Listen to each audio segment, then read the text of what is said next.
Hey there, curious minds. Welcome to the deep dive. Today we're really going deep into something you might think you know, the Day of Atonement. But trust us, it's way bigger, more intricate than just the old ritual. We're looking at sin, death, resurrection, ultimately the purification of, everything. Indeed. And the readings we're drawing from Corinthians, Romans, Acts, John, Hebrews, Revelation, they lay out this incredibly precise sequence, cosmic events, really. Our goal here is to help you connect those dots, not just what happens, but, why it all matters. It reveals this grand divine plan for justice, yes, but also for completing free will. Okay, let's dive right in then. The starting point has to be the fundamental problem, right? The grip sin and death have. We hear that phrase, the sting of death is sin. What does that actually mean, like in practical terms? How does death work? Well, what's fascinating is how directly the texts link them. Sin gives death its power. It's quite literal. Think about Acts. It says, God freed Jesus from death because he could not be held by it. The implication is huge. No sin. Death can't hold you, which leads naturally to resurrection. And Romans then adds that Jesus' resurrection proved he was the Son of God because he perfectly kept the commandments, through the Spirit of holiness. Okay. So resurrection isn't just a miracle.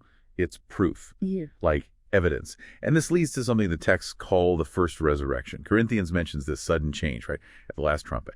Who are these people, and why is the resurrection so important? Right, this is where it gets really expansive. Revelation tells us these are the martyr witnesses.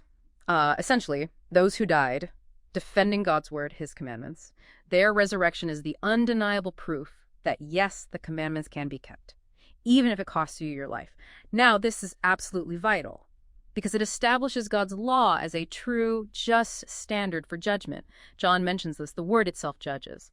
Without that proof, if God just judged everyone, creation might not understand his justice, his love even. You risk sort of a second Satan scenario. Yeah. So this first resurrection makes God's justice unimpeachable, completely clear. Wow. Okay, that's a really powerful idea. Ensuring justice is actually seen as just. It really sounds like incredibly precise timing, this whole sequence. So how does the Day of Atonement, the big one, fit in with all the trumpets and plagues we read about in Revelation?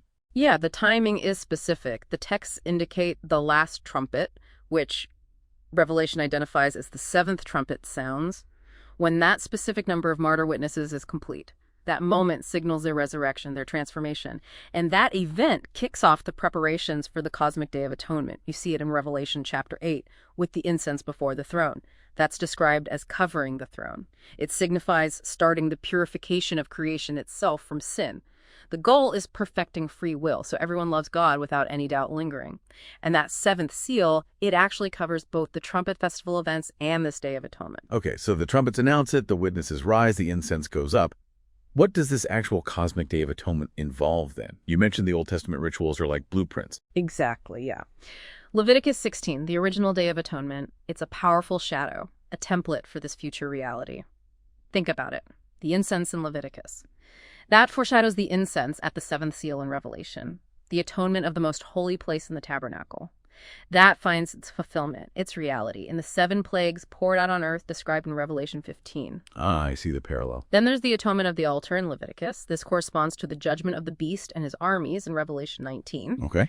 And finally, the scapegoat. Remember how it was sent into the wilderness carrying the sins away? Yeah. That finds its ultimate reality in Satan being bound, cast into the abyss, as Revelation 20 describes.